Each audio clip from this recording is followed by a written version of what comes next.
This program is brought to you by Emory University.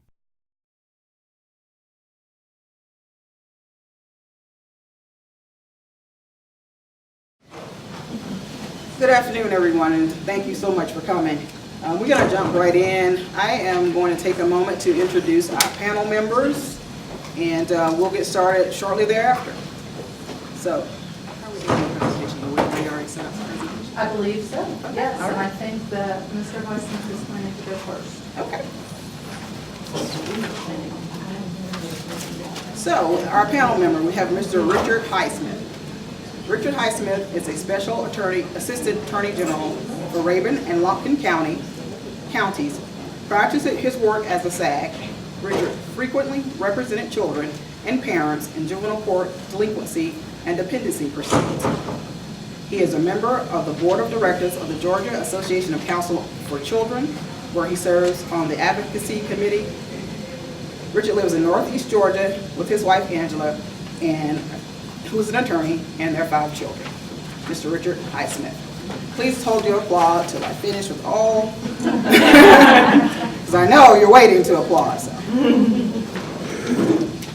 Ashley Willcott. Ashley Willcott is a certified child welfare law specialist who has served as an attorney in various capacities in juvenile court since 1992. She earned a Juris Doctorate degree from Emory University School of Law in 1992 and began practicing law with a small firm including representing parents in deprivation cases and children in delinquency cases. Ashley was later appointed first as Fulton County Juvenile Court Judge Pro Tem and then as DeKalb County Juvenile Court Judge Pro Tem. She had her own private practice and was a special assistant attorney general representing Department of Human Resources in Rockdale and Dawson counties. On February 1st of 2014, Governor Deal appointed Ashley as the executive director of the Office of the Child Advocacy for the Protection of Children. She is a member of the First Lady's Children Cabinet, the Child Welfare Reform Council, the Child Fatality Review Panel, and the Supreme Court Justice for Children Court Improvement Project. Ashley is a native of Houston, Texas, but now resides in Dunwoody, Georgia, with her husband and 3 children. Speak up, please. Okay, is that better? Yes. All right, here we go. Ms. Burrus has worked passionately in the field of child welfare since 1992. She began her career with the Georgia Division of Family and Children's Services in 1998. Ms. Burrus joined the department at the time of the creation of Georgia's former Office of Adoption and served as a regional adoption coordinator. Ms. Burrus has also worked as Georgia's statewide recruitment manager.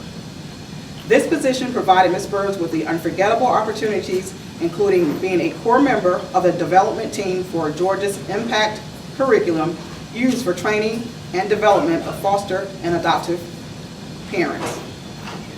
Debra Perez is the Permanency Director for the state of Georgia and is responsible for leading her team in efforts to achieve timely permanency outcome for children in foster care.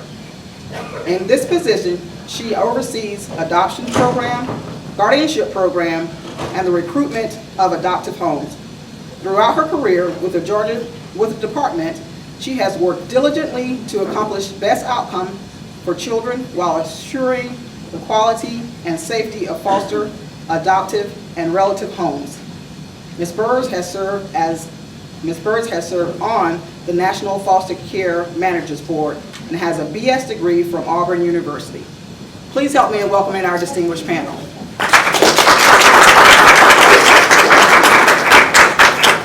And we will start with Richard. He has his presentation and he is up first.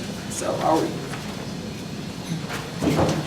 Thank you so much. And during the presentation, he is also open for question and answering. So please, again, as Melissa stated before, please allow for someone to get to you with a microphone so it can be recorded and we all can hear you. Thank you so much.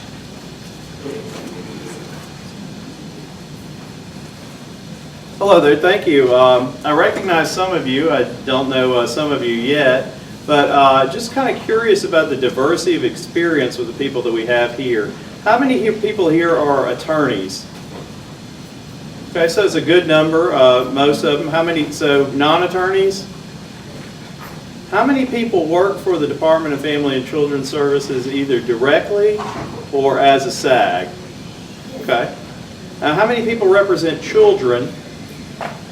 How many people represent parents?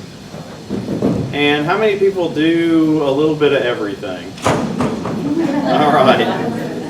Well, that was kind of me before. Of course, I just recently become a SAG representing the department, but I used to represent parents, children, serve as a guardian ad litem, or whatever the judge really wanted me to do. So now I've kind of seen these issues from each one of those perspectives. But a lot of us are going to have different experiences with different types of guardianships. And so if you want to share something, if you want to ask a question, just go ahead and stop. My kids accuse me all the time of getting into lecture mode and not letting anybody ask questions. And so I am really hopeful that we're going to have a good, robust discussion here today so we can look at it from everybody's different perspectives here. But first, I just wanted to kind of start with a little bit of a nuts and bolts kind of discussion of permanent guardianship and permanent guardianship as distinguished from other forms of guardianship. The most common type of guardianship that we're going to run into, and much more common than actually the permanent guardianship, is the temporary guardianship. And the permanent guardianship in juvenile court, of course, was created in part by reference to and by incorporation to some of the ideas of the guardianships that are present in the probate code already.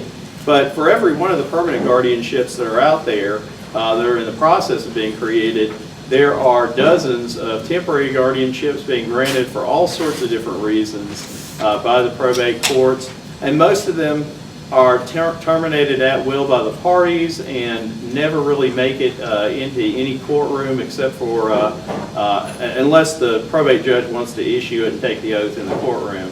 It's never going to actually find its way into the courtroom. It's going to be a very quick procedure that's going to be dissolved very quickly. Now, the similarities between a permanent guardianship and a temporary guardianship is, the biggest similarity is that they both provide the guardian with the ability to conduct the day-to-day affairs for the children. They can get them enrolled in school, they can make sure that they have access to medical care, they can make sure that they apply for benefits and things of that nature. That's the most common, and from a day-to-day perspective, there's not going to be a whole lot of difference in the way that the guardian is going to interact with whatever services or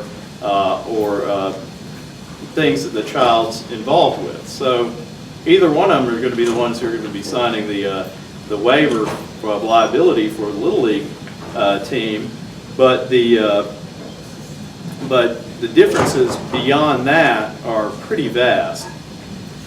The biggest difference is that the temporary guardianship is not a permanent placement. It's not a permanent placement as defined by the juvenile code. It's not something that is going to be a good permanency goal. And you don't achieve permanency with a temporary guardianship because by its nature it's supposed to be very temporary. It does not grant custody. In the case of Shepard versus McCraney, that's 317 Georgia Appeals 91, the court had stated that temporary guardianship neither terminates parental rights nor confers permanent custody. It's not to confer custody. It's just simply to allow somebody to be able to take care of the child when the parent is unable to do so. And that's really the intention of that. And as it's supposed to be a very temporary and short-lived sort of arrangement for the child, it's extremely easy to terminate that. In order to terminate it, all a parent has to do is go to the probate judge and object or ask that the guardianship be terminated. The guardian is then provided notice of that, and they have up to 10 days to file an objection. And if there's no objection, it's simply dissolved, no questions asked. The temporary guardianship is gone. If the guardian objects to the termination of the guardianship, then in most cases it's simply referred to the juvenile court for a hearing on the objection to guardianship. Is that the procedure that they do here in Fulton County? Yes. Okay, and how often do y'all see that happening? Quite a bit. Quite a bit? Okay. I'm curious about other counties. Are there other Other counties that do counties it that here? way too, Yeah. generally? Douglas, Carroll, both do it that way. That way? Lisa's do, so Forsyth, Cherokee? I was curious, thank you. Okay. So most of the counties are following that procedure. Any counties where they're not doing that procedure? Brian Rogowski? No, I was just going to kind of do a poll question, comment. I come from rural counties my entire career, and most of the places that I've operated, including counties I'm currently in, probate judges know the cases that the Department of Family and Children's Services has had a hand in or had some knowledge of, and they'll typically contact the department before dissolving a temporary guardianship as well. I wondered how many other people might have that experience. For those of you who are on I guess on the video feed, Mr. Rogowski's question, in case you couldn't hear it, was basically that in a lot of the rural areas where Mr. Rogowski and I have both practiced together, a lot of times the probate judge knows the family, knows the situation, knows why the guardianship was created, and sometimes there will be information that will wind up getting to the department about that before the objection would even be filed. And sometimes the department finds out about the fact that the objection was filed. And so if there's a situation where the child could potentially be dependent, a lot of times it becomes, the court becomes aware of it. Again, small towns, so information flows pretty freely. Everybody's in everybody else's business, basically. So everybody becomes aware of it. And oftentimes the courts in those situations will notify the department if they feel that there may be some dependency there as well once it gets to the court. Any experience or insight in how that plays out in larger jurisdictions?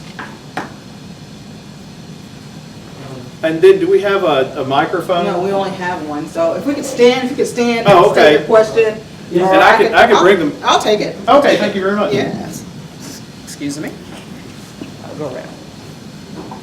In the larger counties like Fulton, usually they aren't aware of it. One Right. hand doesn't know what the other hand is doing.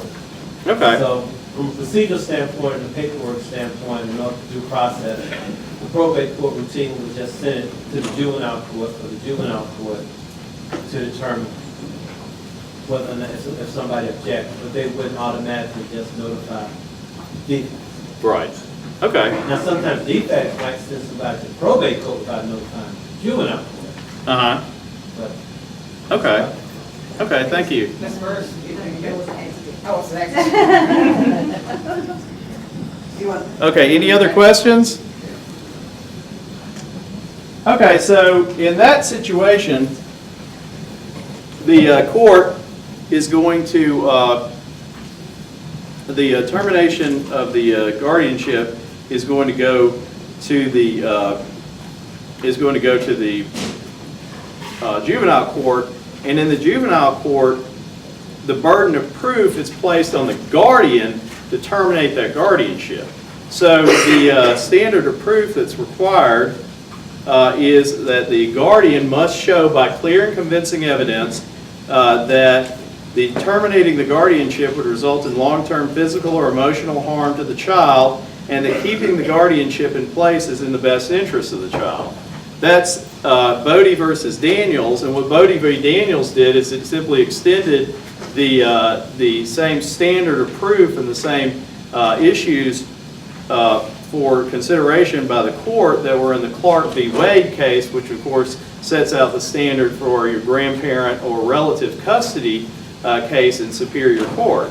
So essentially what the guardian has to do is they have to show exactly the same things that they would have had to have shown in order to get custody in Superior Court in the juvenile court, which kind of sets out what a situation ought to be like. If there needs to be a guardianship remaining in place, and it's going to be in the derogation of the rights of the parent, which before the temporary guardianship came to the juvenile court, before that objection, there's nothing to remove those custodial rights from the parent. It's simply granting the rights to the guardian to take care of the child. So now you have to have that adjudication. You have to have something which is going to provide this evidence, which is going to be a derogation of the rights of the parent. And so it essentially becomes the same analysis that you have in a grandparent or a close relative custody case in Superior Court. It just didn't get there by the same procedure. I mean, this is in this same situation, you could have this relative bring a petition if they fall within the category of people who can bring it in Superior Court. Now, the other advantage there is that a lot of times you'll have somebody who's, say, fictive kin, who's the guardian, and they might not have the ability to go into Superior Court to ask for custody, whereas they could keep the guardianship alive if it's in the best interest of the child in juvenile court.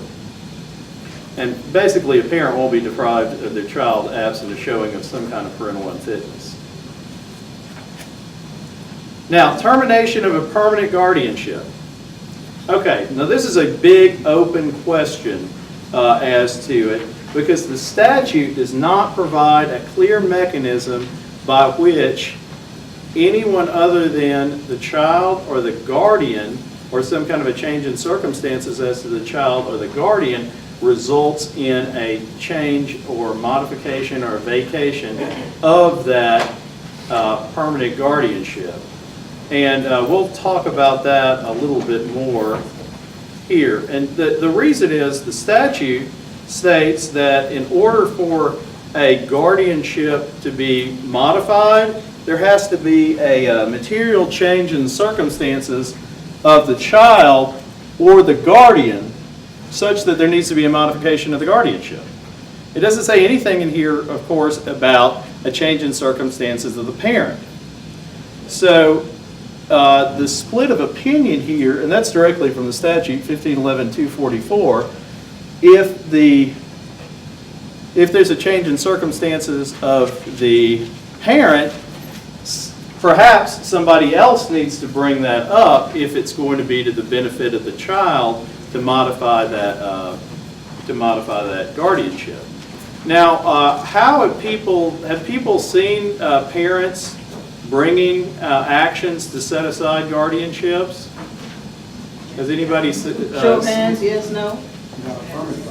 Temporary or permanent? Permanent guardianships? Yes. Okay, and what have they done procedurally to change that, or to attempt to change that? They've done a motion to dissolve guardianship. Let me, Okay. right there, let me go this way.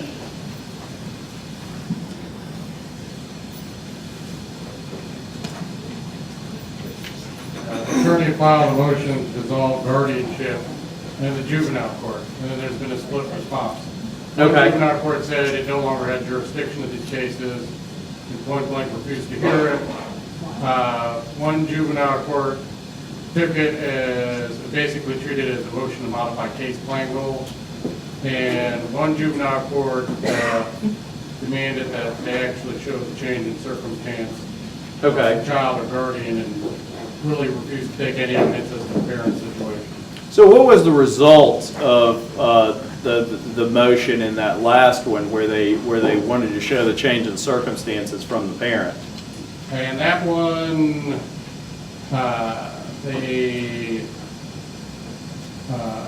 I think, I'm trying to remember which one it was, but I think in that one, they made the argument that because the parent's circumstances changed, the child had options that it wouldn't have had before, and that constituted a material change for the child because it would benefit from having a real parental figure instead of a fake parental figure, and therefore the parent's change became the child's change. Okay.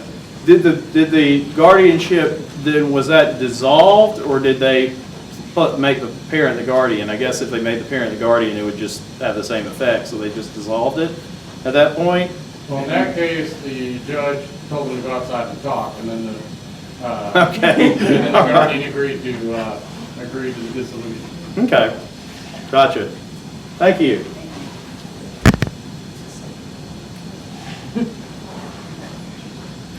Well, we've been seeing some modifications recently in the circuits that I practice in, but in some of these cases, the parents haven't really solved the dependency issues, and so that question hasn't really come up in it. We've had to, try to find a new guardian. In one case, the guardian died. Okay, so that's a clear situation where you got a change in circumstance for the guardian because the guardian's deceased. Now the court has to appoint a new guardian. Well, that procedurally is fairly simple, except that you still have the parents out there with their dependency issues. What if they didn't have the dependency issues? What if the parents, at that point, the guardian is deceased or incapacitated and can't take care of the child, and you have the parents there? And maybe they had 2 other kids who were younger come into department custody. They went through a treatment court program. Maybe they cured their dependency issues. Let's say it was drug addiction. They cured that. Now they're working at a job where they're able to take care of the children that have been reunited with them, and they are regularly drug screened at their job. It may be very hard to say, well, that's not a viable potential placement for the child because we've gone through the permanent guardianship. Not so much to, and clearly also I think the child could bring a motion, which is very clear from the statute that the child could bring that motion. And how many, just a show of hands, how many people think that the parent should have some way of petitioning to modify that? Yeah, they should have some sort of a method. How many people think that a parent shouldn't have some sort of a method to modify the permanent guardianship? Am I seeing no hands? Okay, so I think no one thinks here in this room that the parent should be unable to do something to potentially modify it. Clearly, they're going to have to be in a situation where there's no more dependency, correct? But I think that this is maybe there needs to be some sort of clarification of that. Now, one of the reasons I think there should be clarification there is because if the parent has no mechanism by which they can modify that permanent guardianship, that essentially is terminating some of their rights. And it's terminating their rights without the same sort of notice that's provided or under the be and without the same sort of showing. And I mean, you can't imagine a case where a parent would not be able to be put on notice and then have their rights terminated, and have the notice say that this is going to permanently extinguish your rights to your child. And that's a constitutional requirement there. And if we're going to be in the business of ending that, then at least there needs to be some sort of a notice that's provided to the parent. So if that is the case, that you can't modify it, then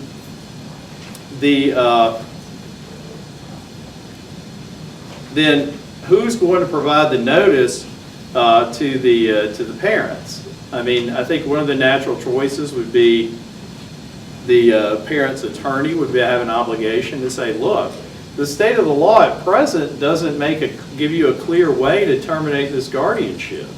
And so I've certainly been in those situations where I represented a parent. They weren't working reunification. They were staring down the barrel of a TPR. And if they did a guardianship, they could at least know that, hey, my parents would be the ones taking care of the kid. I have no intention of completing any kind of treatment or something like that, my client. And so they would at least know that they have the right to have contact with the child. They may be able to have visitation is set out under it, and it wouldn't have the same kind of finality of a termination of parental rights. Under that termination, it might be that the child could be placed elsewhere. At least they know who the guardian is in that situation. Do the pleadings need to provide this sort of notice? This is something I've been thinking about recently. If I have a situation where I have to file a petition on behalf of the department for permanent guardianship, do I need to put there in the pleadings that the statute does not provide a clear mechanism for terminating that? And does the court need to put parties on notice as to that? Now, clearly, if the court is of the opinion that the parent can't modify it, then maybe they would not need to do so. However, maybe it could come up in another court, and so that could create trouble there. Now, there's also permanent guardianships any questions about that last bit? Because I think that's a big question for a lot of people. And I have a quick question. What do you think the legislative intent was when they drafted the permanent guardianship code section? Well, I don't know exactly, but do you have an idea? Huh? I helped write the statute with some others. Can we Okay. ask part two, is there any intention to look at changing it, Melissa? Can you answer that, please? I don't mean to take away the question, but I was not going to ask. I don't know. So yeah, and I didn't mean to interject, except that this might help. I will say that when we designed the idea of permanent guardianships for juvenile court dependency actions, Georgia was a little bit behind in terms of allowing for authorizing that option in law as a permissive permanency rule. The federal law had changed in '97. We actually didn't codify this until 2008. And so the guidance that was available from the federal government certainly positioned permanent guardianships, as contrasted to temporary ones the way Richard has, as something that was permanent, that it was an alternative to adoption once adoption was experienced to be not one size fits all, that it was intended to be permanent, lifelong, at least enduring until at least the age of 18 for the child, and from a relationship attachment standpoint, even beyond, and that it wasn't going to be subject to change easily. And so we had to differentiate what at the time we had in our laws for permanent custody and how we modify permanent custodies, and capture all of those principles in permanent guardianship.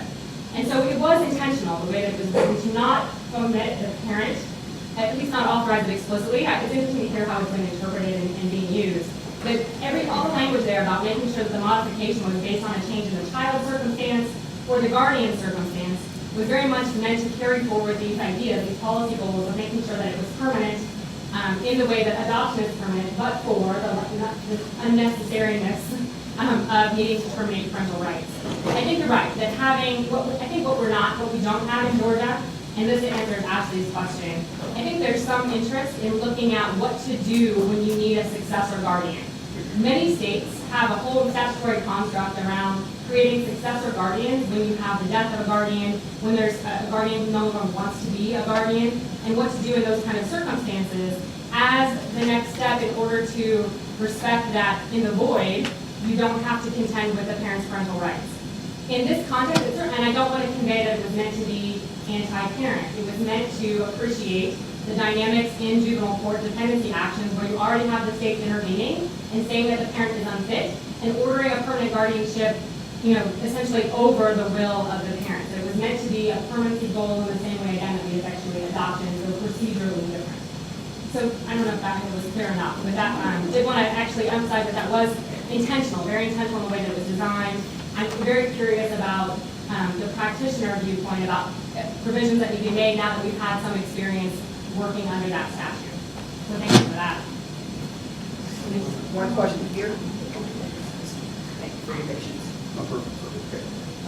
In our court, this is out in Carroll County, one of the things that we ran into is that we were treating the guardianship almost as if it was like custody. We were providing for guardianship, where we're saying, okay, we're going to give this person guardianship, we're going to give the parents visitation rights, we're going to order child support, and we're going to put the case plan actually within the guardianship.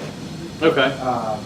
And the other problem that we found with that was that when these parents, say a couple of years goes by, or some amount of time goes by, and the parents say, well, I've got my case plan done, and things are better, I'd like my kid back, then we're running into the state action issue on whether the parent was entitled to an attorney or not, and what's the appropriate jurisdiction. So we ran into all sorts of problems with it, also with the issue with the Department of Family and Children Services saying that guardianship is not permanency, so they can actually request guardianship. So then we have a guardian item or an attorney for the child, usually an attorney for a child, asking or filing a request for guardianship to either a parent, not to a parent, but to a third party, Right. affected kin, or some other person, which has caused a problem with younger children. Because you have a 5-year-old or 6-year-old is not in a position basically say, well, hey, express wishes wise, I don't want to go live with Mr. Jones who lives on the corner.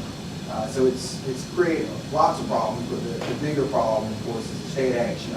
Is the parent entitled to an attorney when they come back, requesting to either dissolve a permanent guardianship or even a temporary guardianship. We also have a question in the back.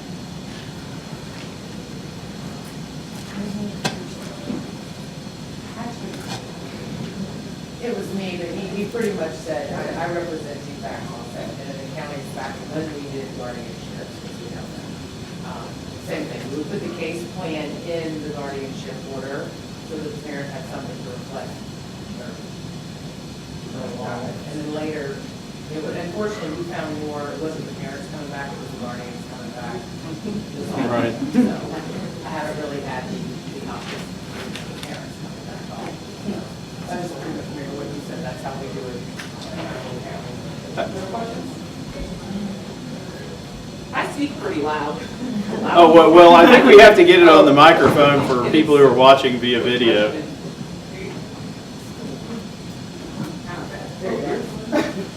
I just had a question, if this would be addressed from the standpoint of DFACS, why guardianship is not an option any longer, if that's going to be addressed. I will. Okay. That's the main reason I'm here. We will discuss that. I think that Deborah is going to address that probably very, very thoroughly.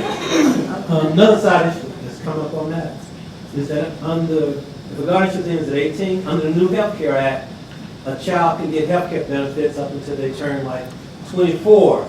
Correct. What we've been trying to do is we've tried to just amend the guardianship to say up to age 24, but anything about doing it in the statute, because that's really the best interest of the child. They want a good guardian, they got health insurance, and if the guardianship terminates at 18, somebody's liable to start looking at the fine print, and the child won't have any health insurance.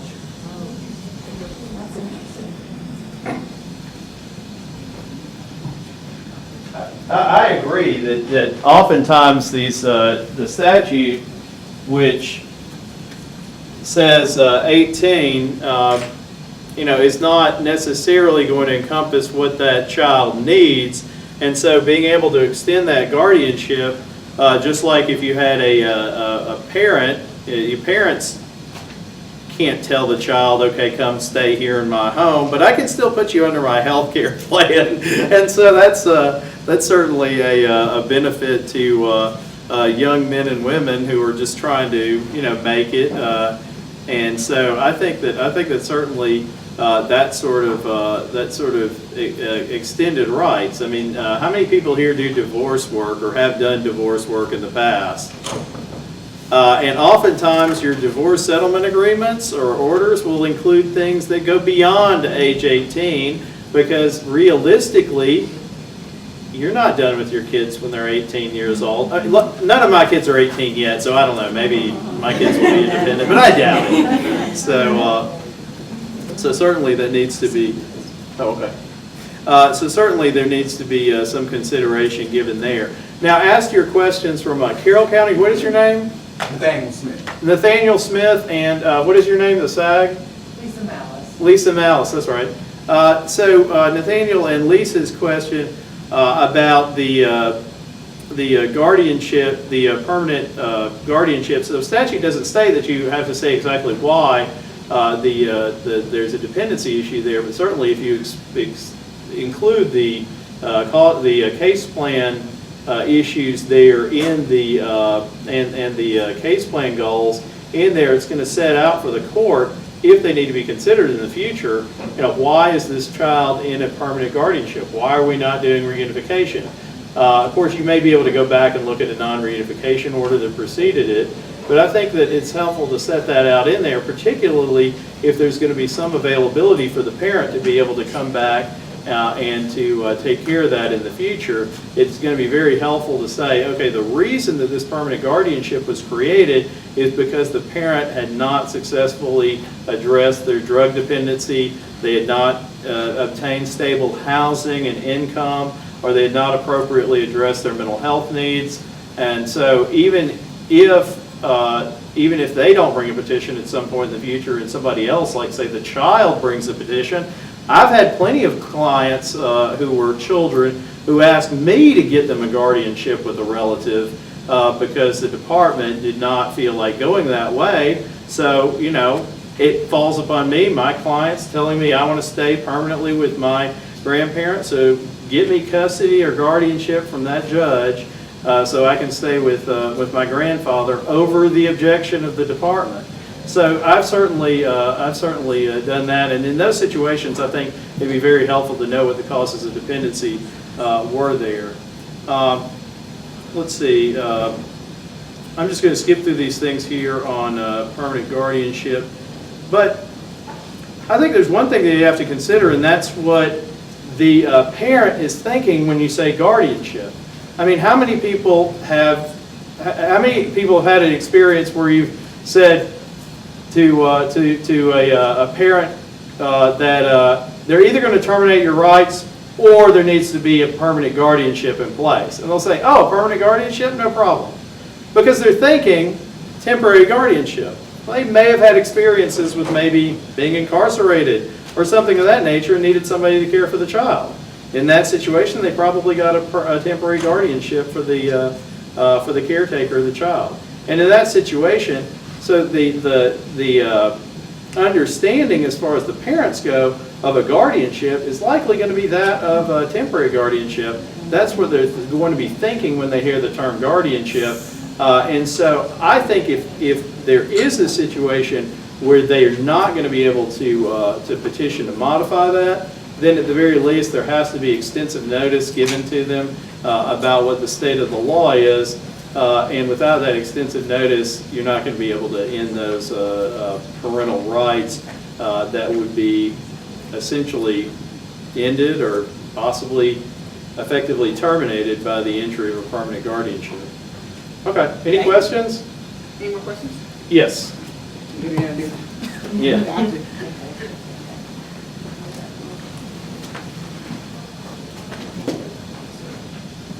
I did want you to address the court that said it no longer had jurisdiction. They took the position that it didn't have subject matter jurisdiction because there was a permanent guardianship, and therefore there was nobody alleging that the child was dependent, and therefore the court didn't have jurisdiction. So that court has taken the position that once it grants a permanent guardianship, it's out, because it no longer has subject matter jurisdiction. And frankly, that's probably technically correct. I'd also like you to address, this has come up again in Carroll over and over. People get the permanent guardianship, and then 3 years later they come to the court and they want to dissolve it. And then the question becomes, are those people entitled to indigent representation? That's one of the issues that's coming up, because they've had a problem where they're trying to track down lawyers from 3 years ago. They've had a problem with, is it a due process violation to not be entitled to be represented, when essentially, as you said, your parental rights have been functionally terminated at this point without any notice or without any representation. So if you could address those two questions first about the argument that the court loses subject matter jurisdiction if this is granted, and second, if your opinion as to whether parents are entitled to indigent representation, no matter how far down the line you get as guardianship.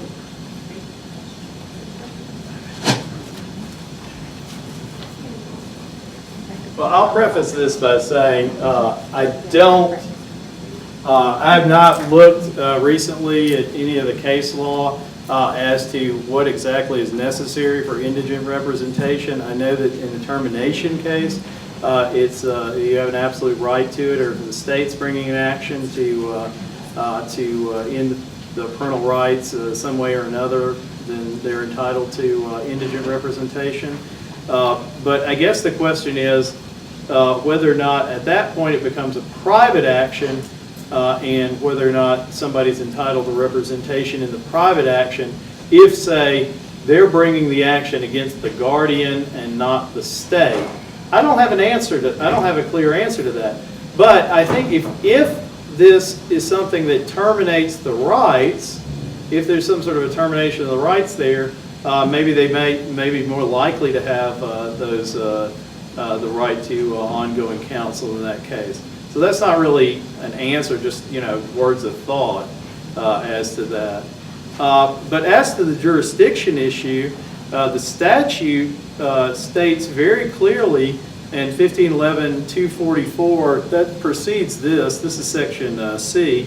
But in section A, that the court shall retain jurisdiction over guardianship action under this part for the sole purpose of entering an order following the filing of a petition to modify, vacate, or revoke the guardianship and appoint a new guardian. So if there is a petition to modify and the court's interpreting it as that the parent does have a right to bring that, then I think the court would maintain jurisdiction over that. The court's going to maintain jurisdiction if there's some sort of a loss or a need for a change in the guardian, or if the child brings a petition to state that the guardian is no longer appropriate to serve as a guardian. In those situations, the court's going to very, very clearly maintain jurisdiction under the statute.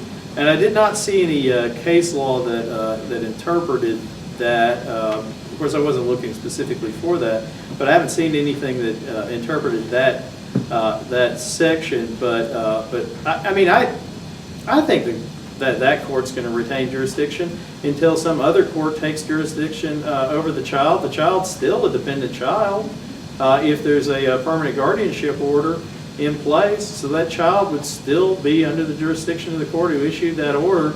I mean, unless there's, say, another state that can take jurisdiction under UCC JEA or something like that. I mean, I can't. I think our judges have expressed that in our circuit that they are the proper jurisdiction and venue as well.